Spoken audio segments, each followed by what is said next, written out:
In this next chapter, what we're going to look at is the advanced routing concepts and how we can apply them to our Angular applications. So for this, what we're going to do is use our example email application, which has an inbox, it has a trash, and what we're going to do is build it out and show you some of the advanced concepts that we can use. Now, the first thing that we're going to look at is called the tracing. So what we can do to enable tracing is jump into where our root definition for our router module is defined. And what we can do is simply add a second argument called enable tracing, and we can just give it a value of true. Now what we can do is simply go ahead and save this out, and we'll go back to the browser and have a look at what it gives us. So as you can see in the console, what we have is routing events that are now being enabled and actually displayed to us in the Chrome DevTools. Now we can see things here like navigation start, and we can expand these, and they're merely just objects which the Angular router provides us. We also have a routes recognized event and a navigation end. Now what you can actually do is use these for debugging, and we can go ahead and click on trash, and you can see that in the console we've actually got these printed out. We've got new items in our console. We can keep clicking these and it displays to us the journey that our router is actually taking. Now these are merely for debugging purposes. They're very handy and you might need to use them depending on the structure and the complexities of your routes that you're defining in your Angular applications. So now that we've learned about route tracing, what we can do is go ahead and start using some of these routing events. So if we jump down into our app module, what I'm actually going to do is disable the tracing because we know the kind of events that we want to listen for, and they are very use case specific if you're trying to debug something. So what we're going to do is just save it out and revert it back to the initial state. Now what I want to focus on for this video, if we jump into our app component, is focusing on the routing events and how we can actually subscribe to them. Now it might be useful if you want to know when a navigation is being started or the navigation to a particular route is being ended. So what we can actually do is inject the router and actually subscribe to these events. So if I jump down into my app component, we've already implemented the onInit, we've injected the router. Now what we can actually do with the router is do this.router, and we can subscribe to this event. So you can see it says an observable of router events. So these will actually give us what is printed out or similar to what's printed out in our Chrome DevTools console that we saw in the previous video. Now what I'm going to do here is simply subscribe to it, and in the body of the function all we're going to do is simply console log that event out. Now if I hover over this, you can see that all the different types of events that Angular will provide us. So we have navigation start, navigation end, navigation cancel, we have error, we have a routes recognized, we also have route config load start, and the route config load. The navigation events and the routes recognized are the most common that you'll actually see when you build the Angular applications, and each of them may have a different use case based on the scenario for your particular app. So what we're going to do is quickly save this one out and jump into the browser and see what it gives us when we try navigating through some different routes. So similar to our tracing, when we enabled tracing, what we did is actually get these events such as navigation start, the routes recognized, and the navigation end. So these actually apply to our particular navigation because we have immediately navigated to our folder/inbox. We can remove this and enter it again, and you can see that the navigation start has gone to the /, and we can also see where we are trying to redirect to. So you can see how these are actually really handy when debugging or building out particular features to make sure that they're redirecting where you'd like them to. Now we also have this navigation end. So what we're going to do is jump back into the code and take a look at how we can extend this and use this a little bit further. Now the routing events do have very specific use cases, so it may be that we actually want to do something when the navigation has ended. So the navigation end means that we have actually routed successfully to a particular component. So let's say that we want to listen for the navigation end. Now let's go ahead and do if event. Now we have to use the instance of operator here because the navigation end event or the event object passed through the arguments will actually be a particular class inside the Angular core. So we can just check that it is in fact the particular class that we want, and we can say navigation end. Now at the moment this actually comes up as red underline because we haven't imported it from here, So you can go ahead and just import that from here. Any other routing events that we may want to listen to, so you can start typing NA and you can see we've got cancel, error, extras, and start. So anything you want to use just to check which event you're using will live inside the Angular/router. So let's go ahead and continue with this. So we can say if the event is an instance of the navigation end class, then we want to go ahead and do a console log. Now again, these are very use case specific. However, you may want to subscribe in something like your base app component to do something every time the navigation has successfully ended. So let's go ahead and save this out and check it out in the browser. So when I first reload the page, we can see that we have a URL of / and then after URL redirects to /folder/inbox. So we've actually redirected successfully to these routes, and you can see that I can toggle these and we get the new IDs, which are just generated by the router, and we get the URL that we're using, followed by the URL properties. Now what we could do, because we're using RxJS, what we could do is lift this line out here, and we'll simply just delete the body contents of the subscribe method. Now let's assume that we want to do something when the navigation has ended. It may be for a particular component or a set of components. So what we can do is introduce something called the filter method here, which means that this subscribe block only gets called when it is a navigation end event, which is a little bit cleaner when we want to subscribe just to the navigation end events. Now, obviously, the filter method doesn't exist here, so what we can do is go up to the top, and we can just import that method from RxJS/add/operator/filter. So this will actually add the filter property to our observable of events, which makes it not red anymore, so we can go ahead and start using this. Now, inside of here, all we're going to do is console log this particular event, which will guarantee us only the navigation end event. So we'll save this out and jump back to the browser. So just like before, we have our navigation end event. What we were doing with the quick filter refactoring is using a nicer, more readable API, and the subscribe is only then called when we actually get an instance of the navigation end event, which is really handy because subscriptions are actually lazy, so the subscribe will only fire when we definitely have a navigation end. Now you can mix and match these. You can use navigation start, navigation error, or any other events that are available via the router. In this lesson, what we're going to look at is the router outlet events. Now inside my components folder, I have a mail app component. So what we're going to do is just jump inside of here, and we have a standard router outlet. Now one really interesting thing is we can add an event to our router outlet. Now these are provided by Angular, so what I'm going to do is create an activate event, and I'm also going to create a deactivate event. Now inside the activate, we're going to say on activate, which is going to give us a $event. And similarly in the deactivate, we can just create a deactivate function. And similarly inside the on deactivate, we're going to pass in the $event. Now if we go down to our component class, what we can do is quickly copy these in. We can say there's going to be an event inside of here, and we can say we're going to log this event. Now the on deactivate will give us the identical event when we pass it through. So what we can actually do is quickly duplicate this and add the particular method. Now what we can do is just add a quick console message. We can say activate, and inside the second one, what we can do is add a deactivate. So we'll save this out and go back to the browser, and we'll investigate what the router outlet is giving us. Now you can see here that an instance of a mail folder component has been activated.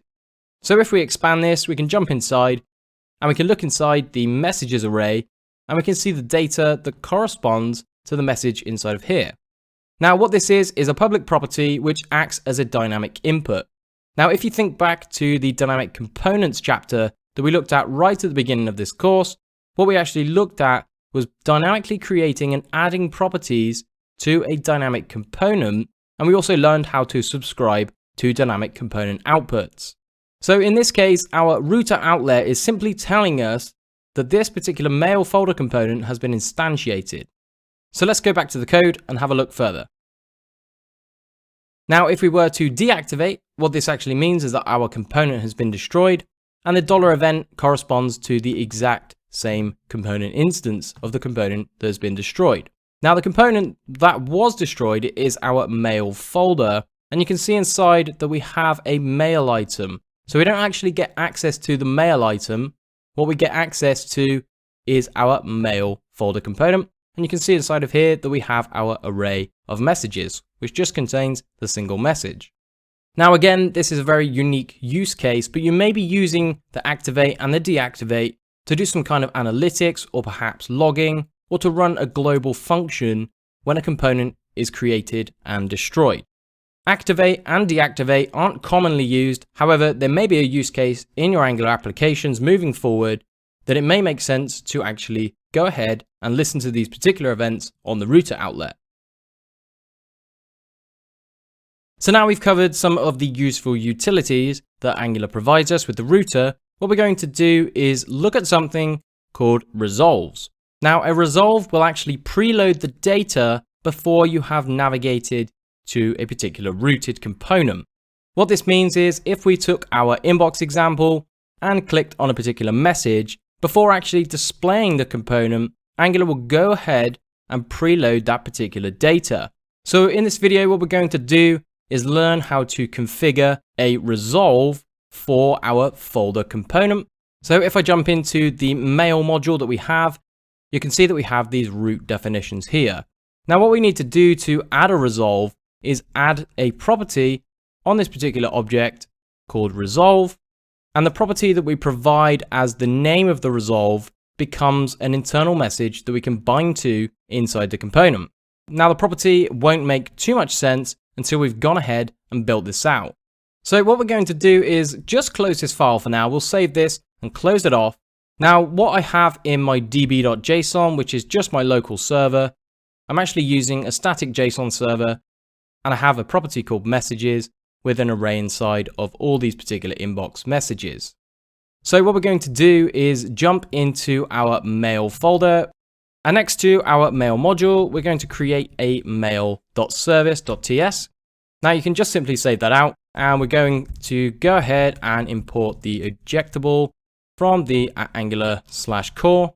So we're just going to set up our simple service to go and fetch us some data, and we're going to call this one the mail service. Inside of here, all we're going to do is make a GET request to our local server. Now doing this will mirror our production API, so when we deploy our application, we can hit the same endpoint.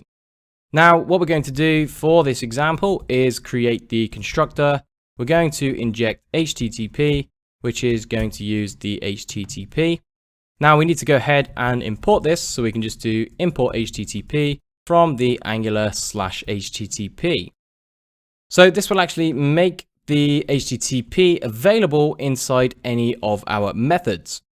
Now for this demonstration, what we're going to do is make a function called getFolder, which is going to accept the folder name, which is going to be of type string. And what we're going to return is an observable, and that observable will contain an array of our mail. Now I actually have this interface of mail handy, which looks a little bit like this. It is a folder, it has a from, ID, summary, and timestamp. So now what we want to do, just to type check these, we can import the observable from the rxjs/observable. And finally, we'll go ahead and import our mail interface from the current directory /models and the mail.interface. So when we return our HTTP, this red underline will disappear. So what we're going to do is just simply return this.http. We're going to make a simple get call. Now I'm going to use the ES6 backticks here, as you can see, because I want to dynamically pass the folder name into this string. So what I need to do is just API/messages, and this local server that I'm using inside the db.json, any high level property or lower level property that we create, such as messages, will actually apply to /messages in my configuration.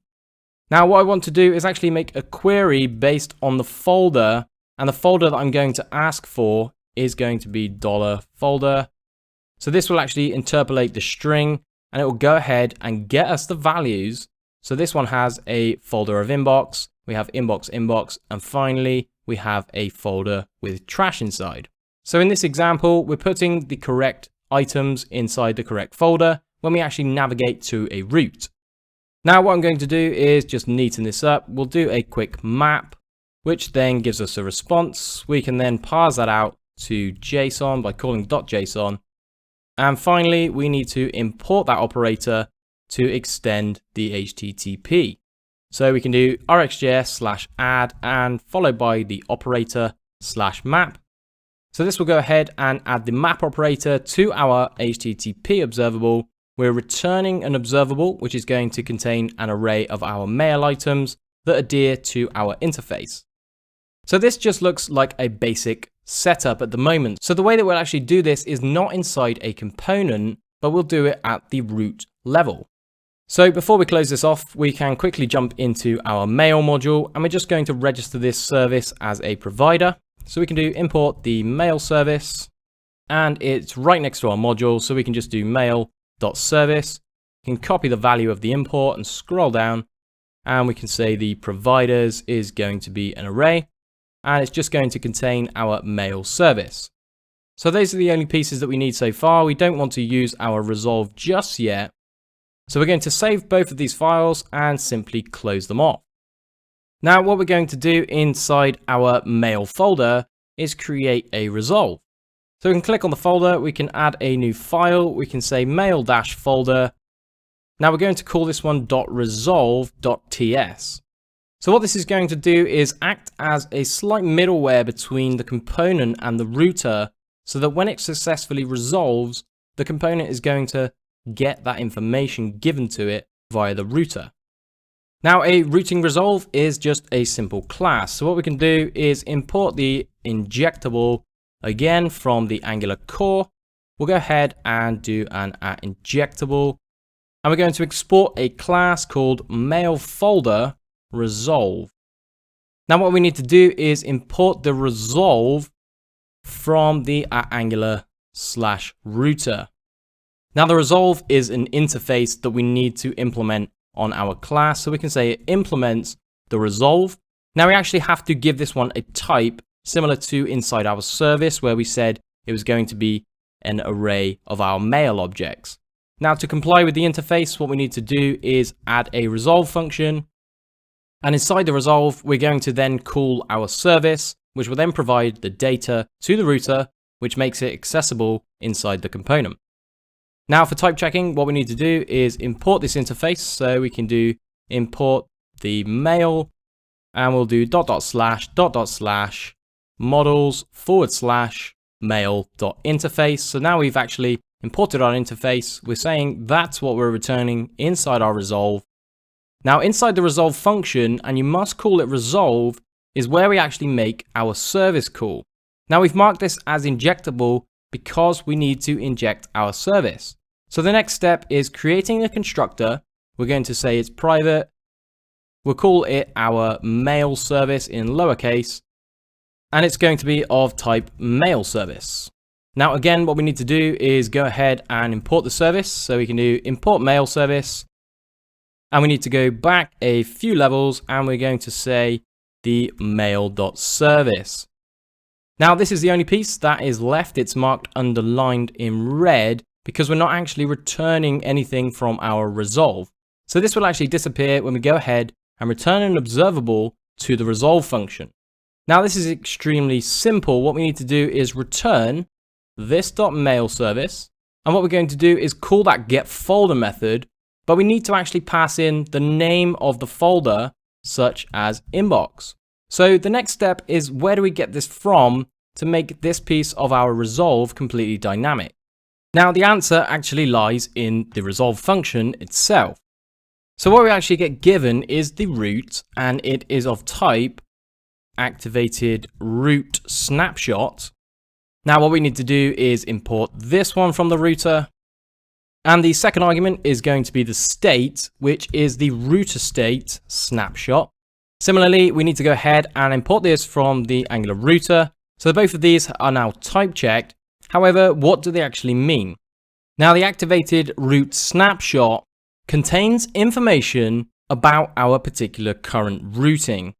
Now, things that this may contain are things like the actual URL, any params, any query params, any URL fragments, and any data which we'll be using to actually fetch the resolve data about the particular route.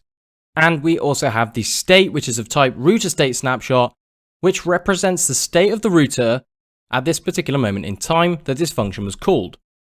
It also contains information about all the nodes in the particular router tree, because the router is actually generating a tree of nodes which contain information about the current state of the router, and we can access any of these via the router state snapshot. Now, we don't actually need these to resolve any data. However, what we need to do is access the route, and what we're going to do is simply pass in some params. So what we're going to do is route.params. Now, we obviously want to add a property to the end of the params to ask for a particular value on the current route. So if we quickly open up the mail module, inside of here I have folder/name. So the name could actually equal the inbox, or it could equal trash. So what we're going to do is simply ask for that name by doing .name.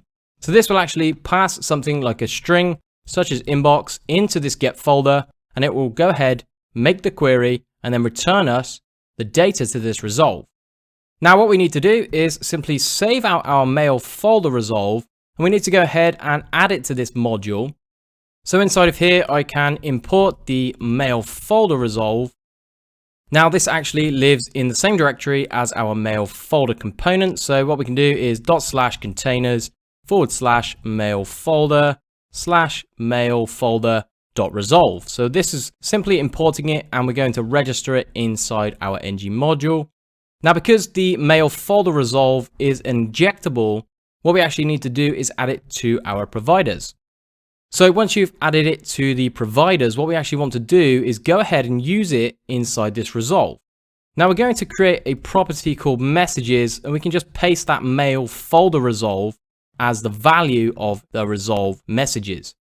Now, the resolve is simply saying to the router that we want to resolve the response of the mail folder resolve function against a property on the router called messages. So this property here is crucial to accessing your data inside the component, which in our case is the mail folder component. So what we'll do is save that one out, and we'll jump into the mail folder component. Now, instead of using this hard-coded data, what we actually want to do is inject the router and then go ahead and access that resolved data. So what I'm going to do is simply wipe our messages, and we're going to create the constructor because we want to inject our activated route. So we can say the private route is going to be the activated route. Obviously, we need to go ahead and import the activated route from the router again. So we can scroll up and we can say import the activated route from Angular/router.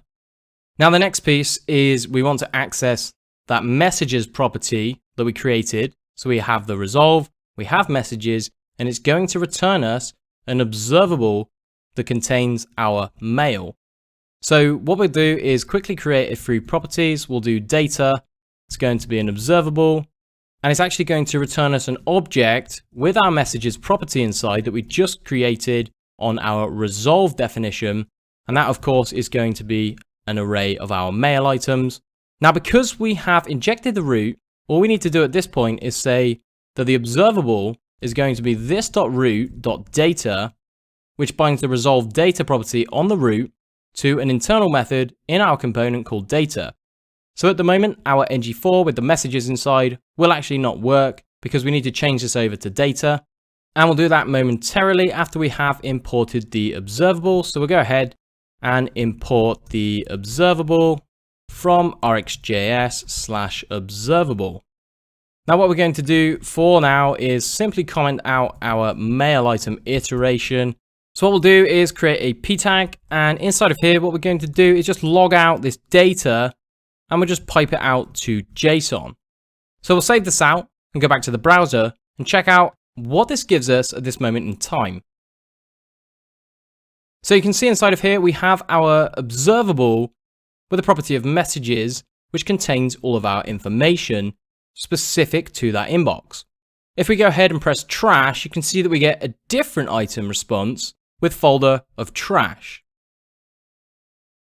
So what we can do now, because we are getting the data given to us, is we can go ahead and remove this, and we can refactor our mail item. So we can go ahead and change the let message of messages. And what we want to do is use the data, but here we want to use the async pipe so we can subscribe to the observable. Now we're going to do .messages because our observable has that .messages property when we viewed it in the DOM. So we'll save this out and go back to the browser, and we'll check out in full what our resolve is doing for us.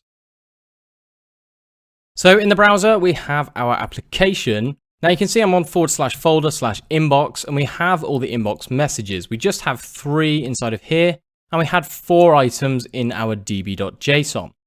Now the interesting piece comes when I click on trash. You can see that we just made a get to folder equals trash. When I go back to inbox, we can see folder equals inbox, and these are actually getting resolved before the component is instantiated. So the data is only populated right at the end, and the component is created with the data. Now, one thing you may have noticed is it says inbox here, and when we click on trash, it also says inbox. So what we're going to do is go back, and we're going to show you one more example of how we can access a particular property on our observable, and then we're going to dynamically change these page titles inside our application to inbox and trash. So at the moment, what we're doing is actually fetching the entire result from our resolve. So what we might want to do is actually use just the messages instead, which makes things a little bit cleaner and allows us to pluck particular properties from the router observable that we can then bind to our messages property. So instead of accessing data.messages, we can actually go and pluck that piece of information from the data. And if we use RxJS, we can just do pluck, and we can say that we want the messages. Now to actually go ahead and finalize this, we need to import the pluck operator. So we'll do import RxJS /add/operator/pluck. So this will then go ahead and add the pluck operator, which will give us that particular item. We then bind it straight to messages, and we async pipe it straight into the ng4. Now, just to confirm that this works, what we'll do is save this out and go and check it out in the browser.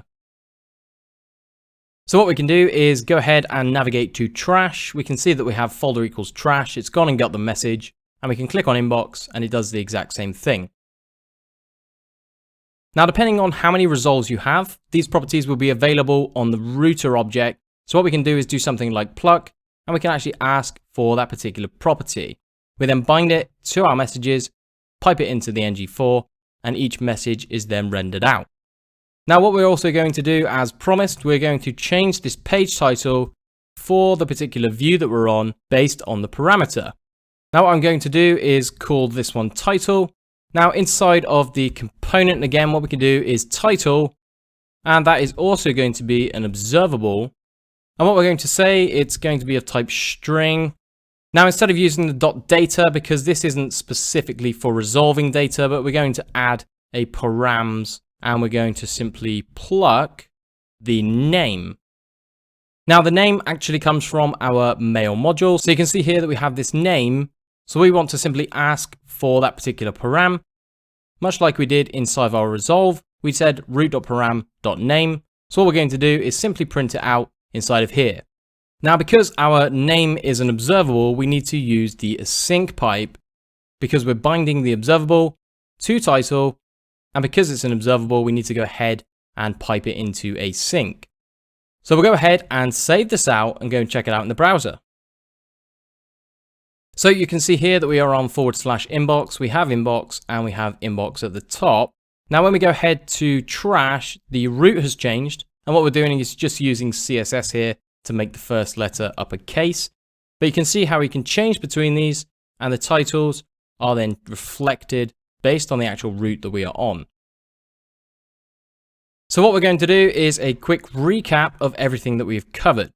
So from the top, we have our mail module. We've decided that we want to resolve our messages. We've then created a property called messages with a value of mail folder resolve. If we go ahead and open our resolve up, you can see that we have an injectable class. We've asked for our mail service. We're then calling the get folder, we're asking for the current route and we're asking for the param.name, which is the property that we create dynamically inside our routing definition. So this name here corresponds to this particular word of name. So the router manages this all for us. So once we have navigated to this particular component, our resolve gets fired.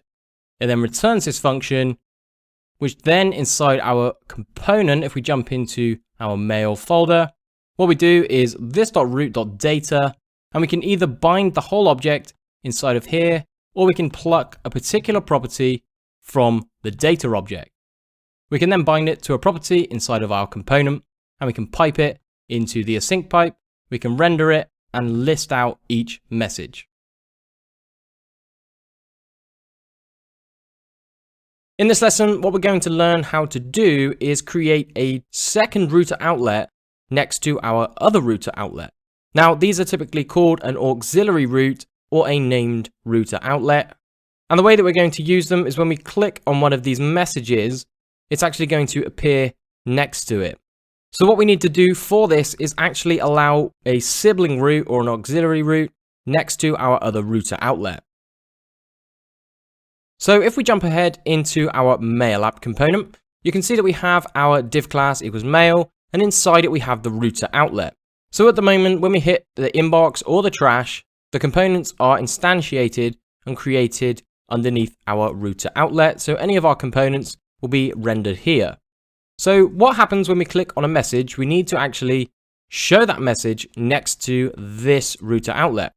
Now to do this, what we can do is just copy this and paste it again. However, for this router outlet, it no longer becomes what we call a primary outlet. So at the moment, this is our primary outlet. And what we're going to do is create this as our outlet for displaying the individual messages. Now to do this is very simple. We just simply give the router outlet a name, and then we obviously pass a value to that name. Now I'm going to call this one pane for this video. And then we're going to learn how to render a component and its data into this particular outlet. So now that we've actually set up the basics, we have our new router outlet. We're going to use two of them at once, or have the option to use two of them. We can go ahead and close off the file. And what we want to do is jump into the mail module. Now inside of here is where we're going to configure another outlet to be able to render the particular message that we clicked on in the outlet.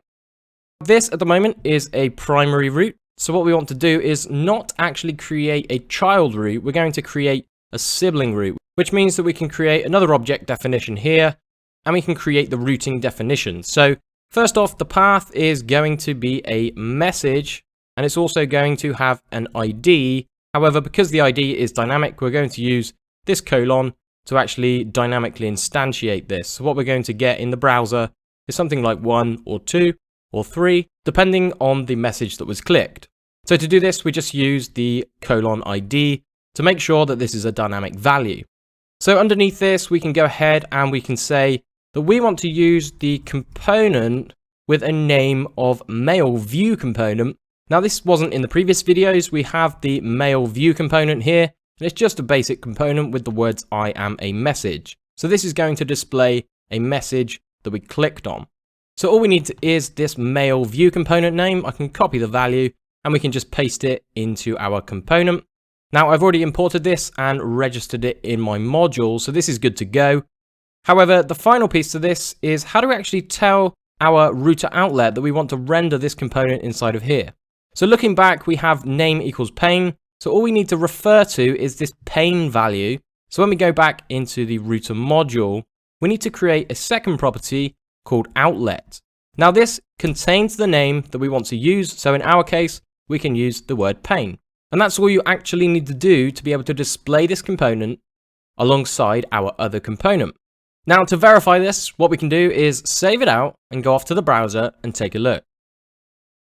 Now at the moment we have configured our route. However, when we click on these, they don't actually navigate to the message / the ID that we clicked on. However, what we're going to do is just simply set it up in this video. And in the next one, what we're going to do is then navigate to that particular router outlet. Now, the interesting thing is when we actually want to navigate to this route, Angular will create this particular pattern in the URL for us. So you can see here that we have a bracket followed by the pane, which is the name of our outlet, and then we have our routing definition, followed by the 1, which is our unique ID. So I could change this to 2, we can hit enter, and it still says I am a message.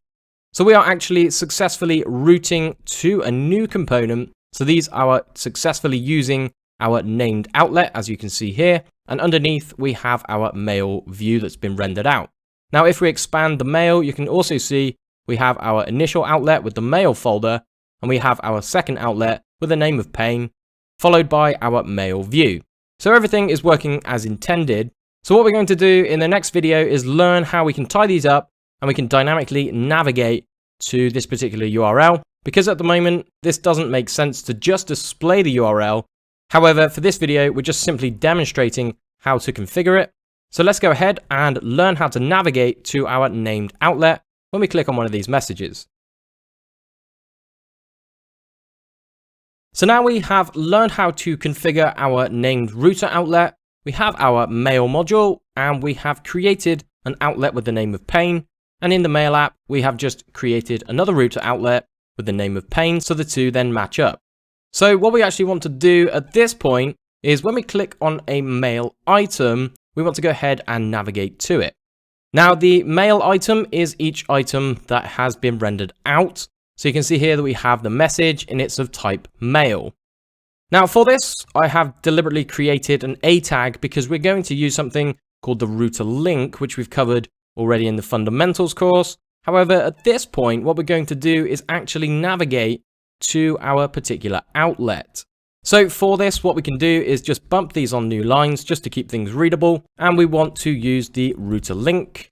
Now, because we need to bind to this dynamically, and the reason that we need to bind to these dynamically is because each message contains an ID that we want to dynamically navigate to. Now, just to demonstrate this, if I open up my db.json, you can see that we have an ID of 1, an ID of 2, 3, and 4. So we're going to take those IDs and actually pass them into the router link to allow us to dynamically navigate to our correct component. So I can wrap this in square braces. And what we need to do is pass in an array with an initial value of an empty string. So we're using an empty string as this initial value because the actual route that we want is relative. So in the browser, what we actually have is /inbox. And because we are using a relative route, we essentially create this pane followed by message. So we need to actually base our navigation off of the inbox URL. So to do this, we just simply pass the empty string as the first value. Now the next value is a plain JavaScript object, which we type the words of outlets, because what we can do is instantiate or destroy these named router outlets that we may want to route to multiple at a time. So on the outlets property, we're going to give it a simple value of an empty object, and we're going to reference that pane that we created in the previous video. Now the arguments that we give the pane, we want to say, we want to navigate to message, which is what our router is actually expecting. Now our route definition is expecting a /:ID. So what we need to do is delete this piece, and we need to pass the message.id dynamically into our router link. Now what we'll do is close the sidebar quickly so you can take a look at this. So essentially we have an array with the first value as an empty string because we're keeping things relative. We then have an object with an outlet, and we want to use the pane with an argument of message, and we're passing the message.id in dynamically. Now when we have rendered this out, we want to add a router link active with a class name of active. Now, if I jump into my styles, I can show you that we have this and active, which makes the border left slightly purple, so we can actually see the active item that we have clicked on. Now, that's actually all we need to do. So at this point, we can save this out and go off to the browser and check it out. So when we land in the browser, we have /folder/inbox. We can go ahead and click on one of these, and it activates this particular component. We also get the pane with a value of message/1. Now 1 at this point is the unique ID for our JSON object. We can go ahead, click 2. This will actually update our component. However, at the minute, we are not dynamically fetching the data. And finally, we can click on 3 and it does the exact same thing. So this is one example of how to use a router link to communicate with your outlet and pass in arguments to navigate to our message. Now, just to actually enforce this a little bit more, what we'll do is just recap inside our mail module. So we have our path. We're saying it's going to be a message with a dynamic ID, and we're also going to use the outlet of pane. Now, these values directly correspond across to pane message followed by the ID. In the previous video, we learned how to configure our route and use a router link to navigate to it inside our mail item using the router link. Now, in this video, what we're going to look at is the alternative way of doing this without using our template. Now, before we actually get started, what we're going to do is go ahead to the browser and we're going to take a look at what the router link provides us and the router link active. So at the moment, I am focused on Jane Smith. We have an ID of 1 in the URL. So that means that this particular user is now active. So when we go ahead and inspect element, we'll actually see something quite interesting. Now, this has a big advantage of using something like an A tag. Now, traditionally in single page apps, if we had a link and hovered over it, it wouldn't actually be a real hyperlink. Now, the benefit to using this in Angular is you can see it adds this href tag for us. So automatically, the router is adding an href, which now makes this a valid A tag. We also have the ability to use the router link active, which then adds the class of active. As you can see in here, we have class, mail item, followed by active. So this is a huge benefit of using the router link over something like a button because it actually generates a real hyperlink. Now, there may be times where you want to use the navigation API without a user clicking on something. So what we're going to do is jump into the code and use the native API. So we're going to use the router.navigate and demonstrate how to configure a route similarly to what we've done here. So in those times where you don't need to use something like an A tag to actually click, we could actually dynamically use JavaScript to navigate to a particular message, for example, which may differ depending on your use case. Now, what we'll do here is add a click event, and we're going to run this inside a function. So we're going to call navigate to message, and we're simply going to create this function on our mail item class. Now, it won't accept any arguments because we're just simply calling a function. However, what we need to do is add the constructor, and inside we can inject the router of type router. Now, we don't have the router inside this component, so what we'll do is go ahead and grab it from the Angular router. So this now provides us the router to our component. Now, inside of here, we want to do something pretty similar to what we're doing inside of here. Now, what I'm going to do is simply just copy this, and we're going to remove it. Now, I've mentioned using the router link active. In this case, we don't actually get the benefit of using the router link active because we're not using the router link directive by itself. So we lose that capability. However, depending on the use case, it may make sense to use the JavaScript API instead of a router link. So how do we go ahead and navigate to our outlet? So all we need to do is this.router.navigate, and we can simply paste in our values, and you can see here that we have our configuration in our object. Now, what we'll do real quick, just to neaten this up so we can see things a little bit clearer, is put these on multiple lines. Now, the only change that we need to make, because the message is underlined, is referring to the class. So we need to do this.message.id, which is referring to this.message, which is our mail item input. And that's all we need to do. We can save this out, and we can go and test it out in the browser and see what this gives us. So we'll start afresh. We'll start from /inbox, and we can go ahead and click on one of these. Now you can see that the URL has changed. However, we don't have any active states because that's a benefit that the router link directive provides us directly. However, depending on your use case, it may be worthwhile to use this.router.navigate and use the identical syntax to navigate to a named router outlet. So now we've learned how to navigate to a named router outlet. What we're going to do is learn how to destroy one. Now, if we navigate to trash, for example, and then click on a message, you can see that we have /4. Now, if we click back into inbox, we also have /4, because the item in the trash is being persisted in here. So what we need to do is go back and learn how to destroy to reset our application to its initial state if we click on inbox, and similarly if we click on trash. Now if we jump into our app component, you can see we have this router link which isn't being bound to, so we're not using the square brackets, we're simply passing in a simple string. Now when we navigate to a pane, what we actually have is the pane and then the message /1 for example. So we need to learn how to destroy this particular rooted component. So what we need to do is learn how to clear our second router outlet. Now this is actually very simple and easy to do. Now to do this, we can highlight our router link with a square bracket. And what we're going to do is just copy this value for the time being, and we're going to simply remove it. Now because our app is actually rendering the mail app, if we take a look inside the mail app, what we have is our two outlets. We have the primary outlet, and we also have our pane, which is a sibling outlet. So this means that we need to be a little bit more clever when it comes to using the router link. Now because we're at a higher level, what we need to do is pass in an array, and we need to use this outlet property that we used before. Now this time, instead of doing just pane, what we need to do is say primary. So we're saying that the primary outlet is then going to be our value of folder/inbox. Now what we'll do before we jump any further is just duplicate this, and we can rename this one to trash. So now we have the definition for our primary. We say when we click on this, we want to go to folder/inbox and render for our primary outlet. Similarly, folder/trash.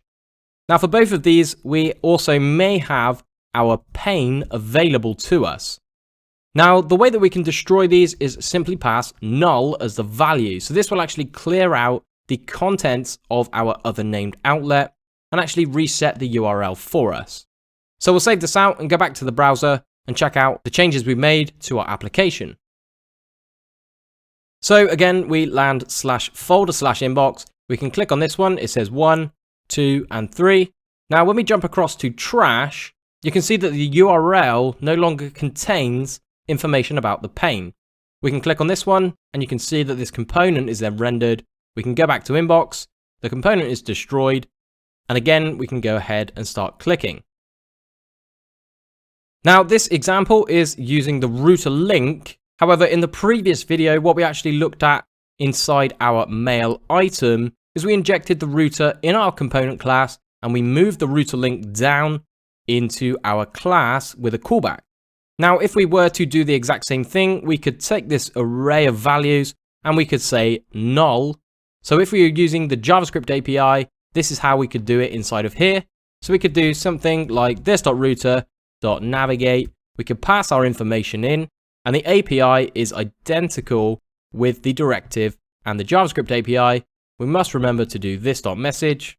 Now we don't actually need this array, so what we could do instead is just put null as the value of pane, which will then empty that particular router outlet.